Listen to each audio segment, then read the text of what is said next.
I'm Paul Northridge, and my near-death experience happened when I was 14 years old. I basically have spina bifida, so that meant that I have been having many operations from 0 to 16, and so every year or so I would have another operation.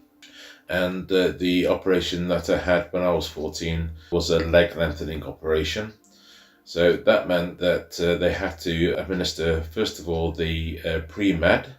The pre-med made me feel very, very drowsy, but nothing else more than that. Then I had a muscle relaxant. Now that made me feel a lot, well, not so good at all. Basically, I felt like a whoosh coming over me. And at that point, my hands started to feel really, really swollen and painful. So I looked at my hands and they were bright red. And I said to my surgeon, Mr. Newton, Mr. Newton is my surgeon. I've known him for many, many years. And so he's in the theatre preparing to get ready for the operation. So I said to Mr. Newton, please look at me, because I felt really, obviously this was not right. So Mr. Newton turns around from preparing what he was doing, and he then panicked. I saw him panicking a little bit in his face, and maybe my face was also red and swollen. Maybe it was, I don't know. Anyway, at that point, when he turned around to look at me, I then instantly went out. It felt like someone at that point just pulled the plug out. So at that point, I'm just seeing black. And I'm actually conscious of black in my view. Not sure about how long this moment was, but I'm seeing black. So when I'm seeing black, I'm noticing then myself coming away from my body, and I can see nurses and doctors trying to get me back to life again. So as I'm looking at myself, I'm not panicking, and it felt like I'm not really associated to my body too much. Okay, it felt like that's my body. And that's my doctors and nurses trying to help me, but nothing more than that. And it was more of a trying to understand what's going on here. And my thought process is a little bit different to the human thought process. So I'm thinking differently and feeling differently, if that makes any sense to people. So as I'm looking down at myself at that angle, I'm then feeling that some other beings are coming towards me. It felt like a portal was opened on the wall of the theatre, and I could see these beings coming down towards me from a little bit of a distance away. Again, time and distances seems very, very fluid. It's hard to describe, but it felt like almost like a portal had opened up on this wall. And so I'm seeing these three beings coming over to me. And I felt that I knew them and that they knew me.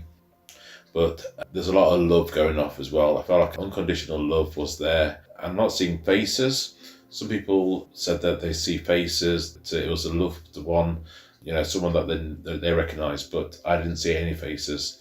There is a very good artist in the UK, and his name is Lloyd Canning. And he painted a picture called The Eternal Spirit. The Eternal Spirit basically looks like a head, and then shoulders, and then there's nothing else on the actual picture. But what I saw then from my recollection of those beings is that there was nothing more. It started to dissolve away, but you can transport yourself. Because you got no legs, you got no arms, you got no ears, eyes, everything's that we have as a human, we no longer have. So these three beings are very warm, very loving. They're like silverish, blue, green, all sorts of colours going off, and it's very hard to describe as human, words in context. Very hard to describe many of these things. So I'm going to tell you, it's going to be hard to describe it in words exactly. There's no reference in the world that can describe the near-death experience realm. So as I'm then talking to these beings, they're basically communicating, saying, you want to go away from here? And then it's like an agreement between each other. So I'm agreeing, yes, okay, I want to go away from here. It wasn't, again, I'm not horrified by what I'm seeing, but then it felt like, yeah, I'll go away with you.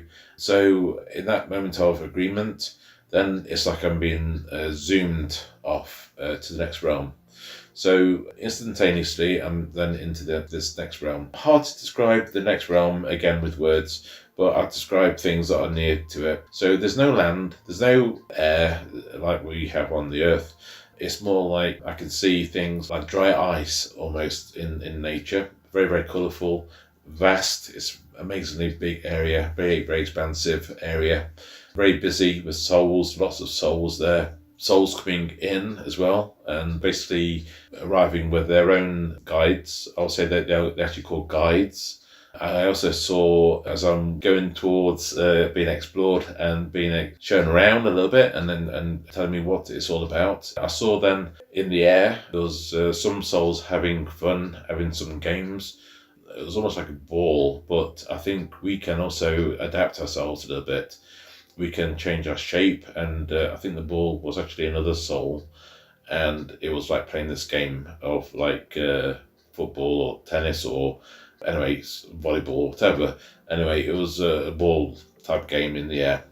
And then I'm heading then towards the next part, and I'm seeing then a soul that's in some kind of a cocoon or a booth, covered up a little bit, so maybe it's made itself into different kind of shape, or anyway, but I'm seeing lots of different kind of colours coming out from this area and or this being, and I've been told to not really disturb this one, that the soul had many issues in their life and is there to get better. That's why I had that bit of education.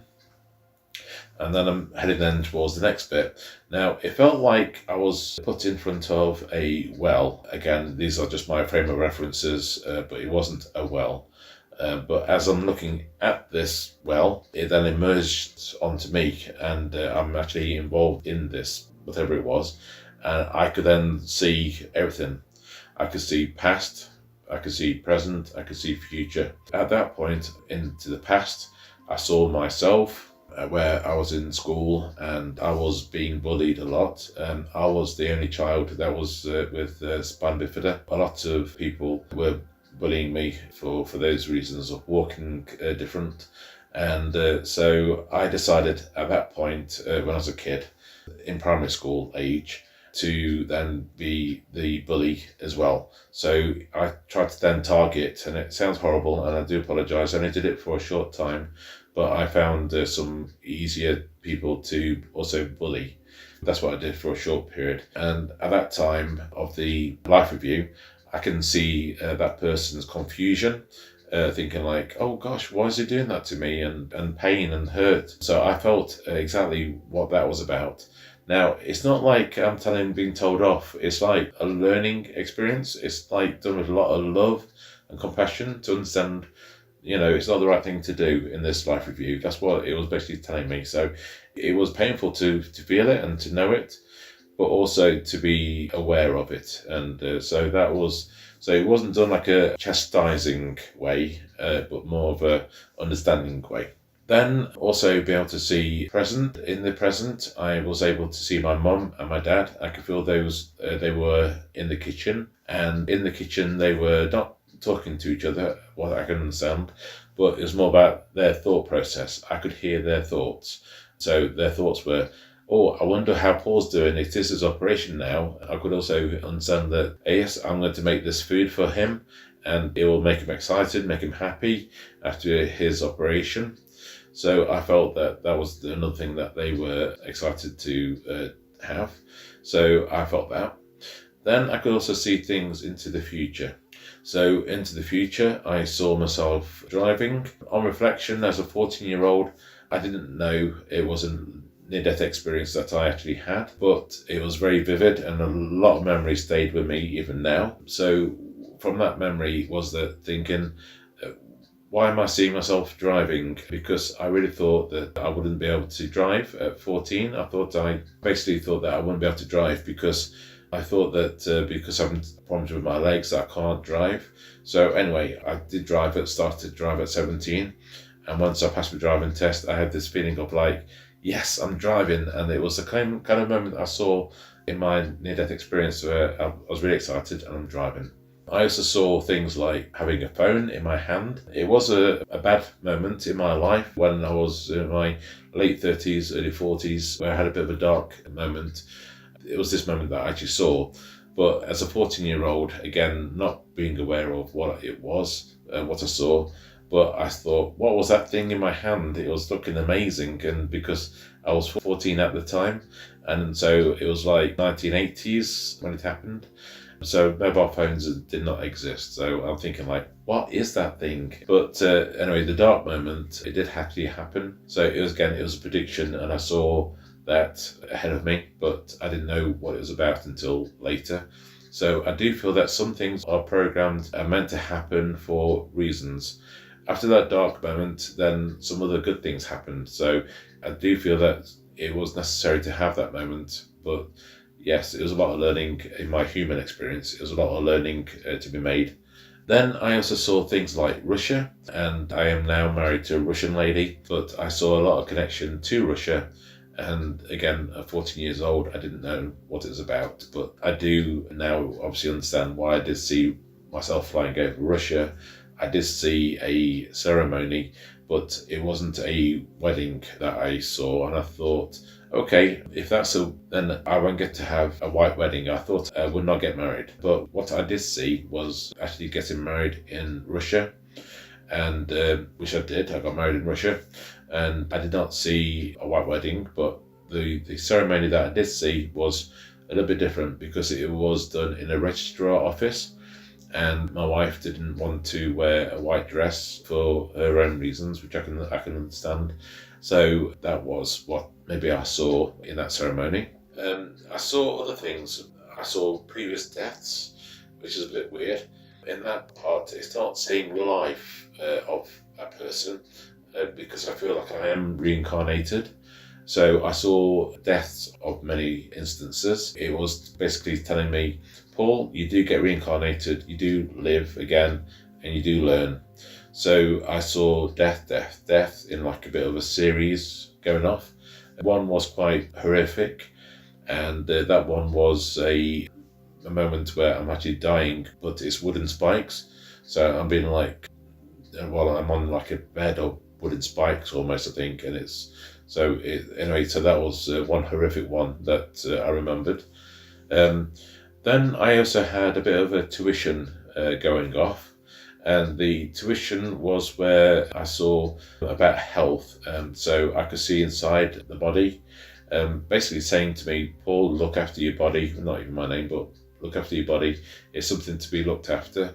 I saw things like what fast food can do to a heart and all the clogging up of arteries. I saw also about a baby being born, and also the progress from the spark of life, where the sperm hits the egg and then the baby gets born. So it was almost like seeing a documentary of a baby being sped up and being born.